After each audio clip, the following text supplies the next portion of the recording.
మన దగ్గర ప్లాట్ కొన్న వాళ్ళందరూ మన కాటేజెస్లో సకుటుంబంగా బస్ చేయవచ్చు. తెలుసు కదా, మన దగ్గర మద్యపానం, ధూమపానం నిషేధం. Double benefit ఆఫర్తో సిర్లసీమ 2. పేద విద్యార్థుల ఉన్నత విద్యకు రుణ సౌకర్యం కల్పించేలా టీడీపీ చేయూత అందిస్తుందన్నారు చంద్రబాబు. కలలకు రెక్కలు కార్యక్రమం ద్వారా విద్యార్థుల ఉన్నత చదువుల కోసం బ్యాంక్ లోన్లు తీసుకునేలా తామే సహకరిస్తామని చెప్పారు. విద్యార్థులు తీసుకునే రుణాలకు వడ్డీ ప్రభుత్వమే కడుతుందని అన్నారు.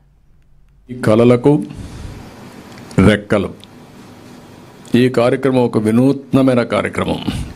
మొత్తం ఎవరైతే ఆడపిల్లలు చదువుకోవాలనుకుంటారో గవర్నమెంట్ స్కూల్స్ కానీ గవర్నమెంట్ ఇచ్చే స్కాలర్షిప్లని తీసుకుంటూనే ఇంకా బాగా చదువుకోవాలి, లేకుంటే శిక్షణకి వెళ్ళాలి, స్కిల్ డెవలప్మెంట్కి వెళ్ళాలి, అదనంగా నాలెడ్జ్ నేర్చుకోవాలి అనుకునే ప్రతి ఒక్కరికి ఎంత డబ్బులైనా తీసుకొని చదువుకునే విధంగా తెలుగుదేశం పార్టీ ఒక కార్యక్రమాన్ని తీసుకొచ్చాం.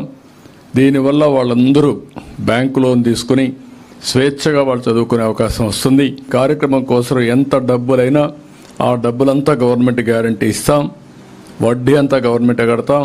అది 5,000 కావచ్చు, 10,000 కావచ్చు, ఎంతైనా సరే కడతాం. ఎన్ని వేల కోట్లను ఖర్చు పెడతాం. ఆ పెట్టుబడి రాష్ట్ర భవిష్యత్తు కోసం పెట్టే పెట్టుబడి, ఆడబిడ్డల భవిష్యత్తు కోసం ఖర్చు పెట్టే పెట్టుబడి.